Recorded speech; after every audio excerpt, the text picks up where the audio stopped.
But Brandon, let's move on. Let's take a little bit of a detour here, and let's start our next segment. We're going to talk about the Heisman Trophy. Give our Heisman Trophy predictions, obviously, at the end of the segment, but kind of talk about some of the guys that could win this. And I know I said I wasn't going to, but Brandon, I changed my mind. According to, this is a tweet sent out earlier this offseason in July. Here are the updated odds as of July 9th for the Heisman Trophy winners. Darnold 7-2, Lamar Jackson 8-1 odds, Barkley, Mayfield, and Browning all at 10-1, Stidham and Barrett at 12-1, and DeAndre Francois 15-1, rounding it out for the Heisman odds. I know we're giving our predictions at the very end, but what are you thinking coming into this Heisman race? Is this just going to be a race that's just dominated by quarterbacks? No. Okay. No. Or are you saying that just because of Saquon Barkley?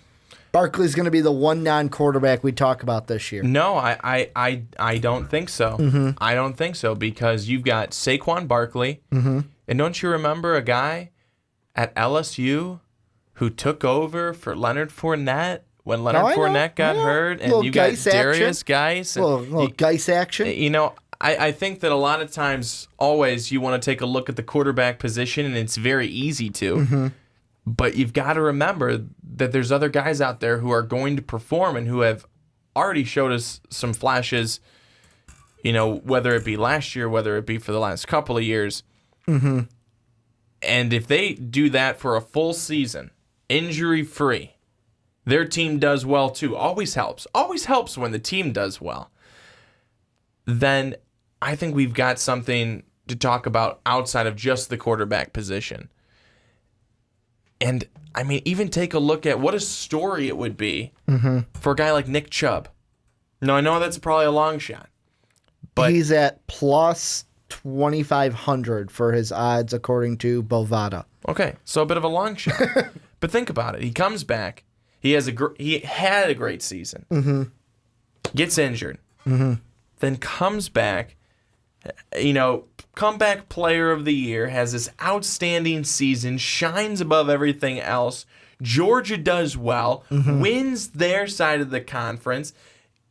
If all these things almost beats Alabama. If all these things go together, then one, you got a great player who had a huge impact for his team. Two, you had a team that performed well. And for some reason, it always seems like the team has to be good for the player to have the recognition. And that's even if they're a really, really good player on a bad team, which is why you're hardly ever going to see someone win an MVP. If Giancarlo Stanton, you know, take a look at him right now. Marlins aren't wonderful. Yeah. But if he was on a team like the White Sox, he's probably not getting looked at for an MVP position. Unless you have something happen. And that's what I kind of want to pull it to is I'm glad you brought that up because the one guy that fits perfectly is Lamar Jackson. And in my mind, I would love Lamar Jackson to win the Heisman. I mean, video game Jackson, Lamar Action Jackson is what I love to call him. Fell in love with this kid last year. Favorite quarterback to talk about here on the podcast. His team, though, Louisville, let's be honest, although we talk about them in the top three, we talked about him in the top three teams of the division for the ACC. Let's be honest, both of us picked Florida State over him. And you even picked Clemson and Florida State over that Louisville team. And there are people in that corner. That's why I bring that up. The thing that I wonder should it hurt Lamar Jackson if, let's say, he has numbers similar or better to last year, should it really hurt him how his team does if he's playing phenomenally? Because this is kind of the debate of, like you brought up, not very often are you going to see a player win MVP when they're not a top team. However, last year NBA, I want to bring it up, Russell Westbrook, I know phenomenal record-breaking season, won the MVP, and his team was the sixth best team in the West.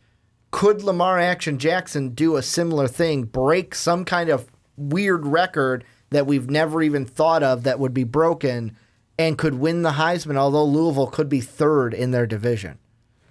I think that's the type of question that you have to bring up for anybody. But I'll throw out, I mentioned earlier when we were doing the podcast, I had a bold prediction when it came to the Heisman talk. And my bold prediction is Lamar Jackson is not going to sniff the top Heisman three competition. He's not going to sniff it. He's not going to get invited to the ceremony, is what you're saying? He won't be there. Holy crap. He will not be there. Holy crap. Not this year. You don't think he's even going to get invited? I think he gets invited. He won't be there. He will not be there. Wow. Now I'm eager to hear your top. Like, I know coming in, you're like, Ricky, how many should I have? Should I have a top 3? Should I have a top 5? And originally I was like, no, we'll just talk about it and just kind of give our who we think is going to win at the end. But now I want to. Do you have a top 5? I got a top 5. Give me I want to hear your top 5 now that you're not having Lamar Jackson even invited to the presentation. No. So number 1 is going to be Mason Rudolph. So he's winning it. He's winning it. Okay. With the offense that they've got, arguably best in the country, and they're reloaded. So, Rudolph, number 1. Okay. Number 2 is Sam Darnold. 2, Sam Darnold. I think that's probably an easy one. For you, he's probably your number 1. Probably. So 2 is Sam Darnold. 2, Sam Darnold. Number 3, Baker Mayfield. They lose a lot, but because they still have Baker Mayfield, and just because he's so talented, he'll still be able to be in the conversation because he's still going to be able to put up stats, and it's the Big 12. Number 4, Saquon Barkley. Saquon Barkley is going to have an incredible year. If he builds off what he's done the last couple of seasons, he is going to be outstanding. And then at number 5, guy I already mentioned earlier, Darius Geis. If this guy can have a nice full season of staying healthy and LSU being able to produce for him, offensive line that's able to find him some holes, he will be in the discussion as well.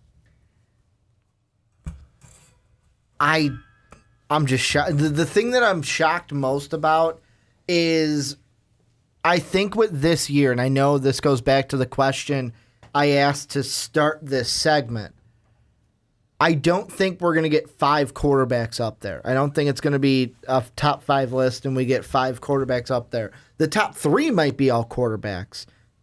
Saquon Barkley's the one that I'm thinking he's the best odds to crack that top 3, but he won't win it. One of the quarterbacks, I think, will get it. I'm just shocked that I don't think that 2 non-quarterbacks get into the top 5 this year. With this class that we have, we've even talked about in the past, way early in this offseason, could this be the best quarterback class we see in college football? And I am sitting on the other side of you.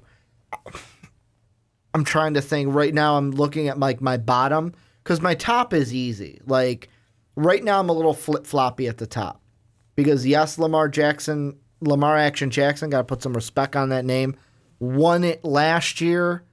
However, I really like Sam Darnold. And I know people are going to look at it where, Sam Darnold skyrocketed last year, but how are they going to take into consideration, the defense won them most of the games and put him in great situations.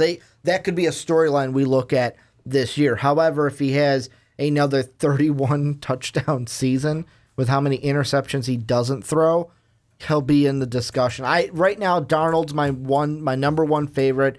Book it, preseason prediction. He's winning the Heisman. Lamar Action Jackson will be my 2. I think he will be at the ceremony. Number 3, Mason Rudolph. I like him this year. Really, I think the guy who's going to get snubbed of the quarterbacks is Baker Mayfield. I think he gets snubbed. He's not going to be your big snub is Lamar Action Jackson. My big snub is Baker Mayfield, and has nothing to do with how good he is. He'll be still in the quarterback kind of talk when we get to the NFL draft. I just don't think he'll be Heisman worthy.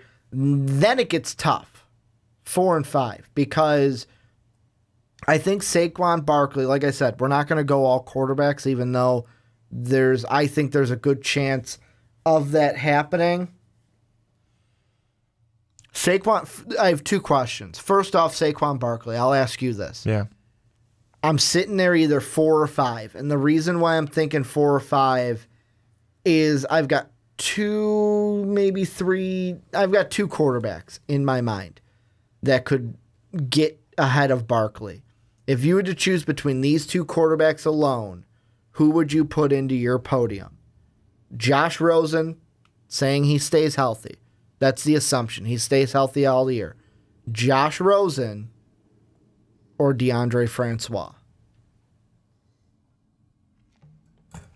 Who do you think is going to have the better season to be Heisman worthy is basically what the question is. Because those are who I'm thinking about for that last spot, either ahead or behind Barkley. I've got to go with DeAndre Francois. That's who I'm leaning. And I've got to go with DeAndre Francois because they've got such a loaded team and offense.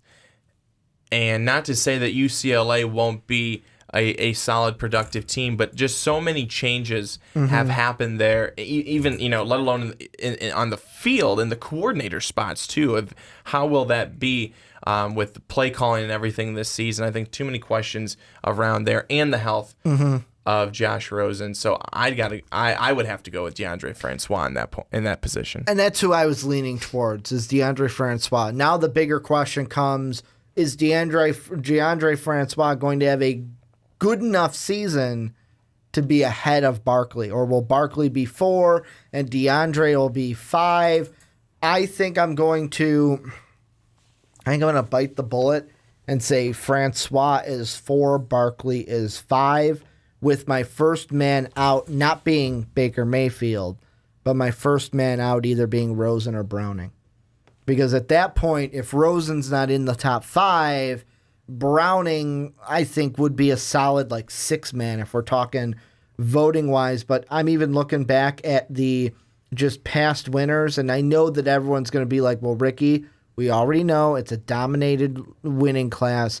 The last running back to win it was Derrick Henry in 2015. But before that, Mariota in 14, Winston in 13, Manziel, RG3, Cam Newton, Mark Ingram was the last one before Derrick Henry.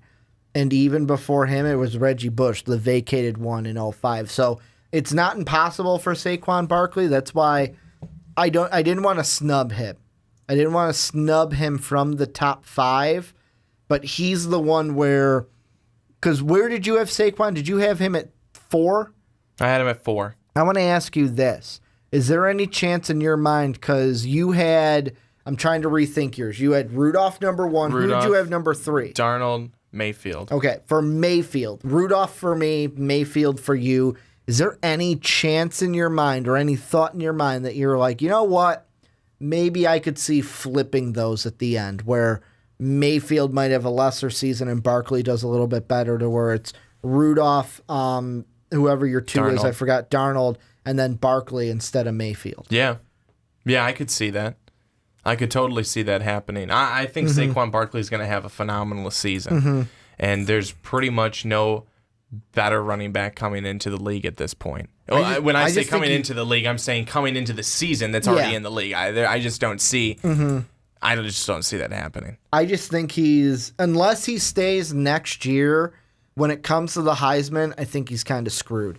And the only reason I'm saying he's screwed is because of all this quarterback talent around him. And not just the quarterback talent, how much do we in the media and in college football as fans, even football, love quarterbacks? Because when your team has a good quarterback, you're already 75% to a winning season if you have a quarterback that you can rely on. But any final thoughts? Because I think we both gave our top 5. We both gave who we think are winning it. I'm going to give it to Darnold. You gave it to Mason Rudolph. Any final thoughts? Anything you think you didn't mention that you want to about the Heisman race? No, I don't think so. I think that it's quite possible, though, if we see the type of season that I'd like to see out of Penn State, they could have 2 guys in the finalists. They could. They could have McSorley, too. They very well could. So I think that's an absolute possibility. Will it happen? Probably not, but it's definitely something that could. I'll put it this way. Your 2 running backs in the top 5, I would say that having both Penn State players in the top 5 would be more shocking than having 2 running backs in the top 5 absolutely. to me. I agree. I would put Geis and Barkley in over McSorley and Barkley in the top 5. But I want to know what you guys think. Let us know down below. You can give us your top 5. You can give us your top 3. You can just give us your winner. Whatever you want to give us down below in the comment section. We want to know what you guys are thinking. Also, I want to pick your guys' brains. I mean, my snub wasn't too big. Like, Mayfield could be a guy that's snubbed, but you went bold prediction Monday on us. We haven't had one of those in a long time because we haven't done a show on a Monday. We haven't for a been while. on a Monday in a while. But bold prediction Mondays are back. Brandon bringing it back with Lamar Action Jackson not in the top 5. Let us know what you think about that as well.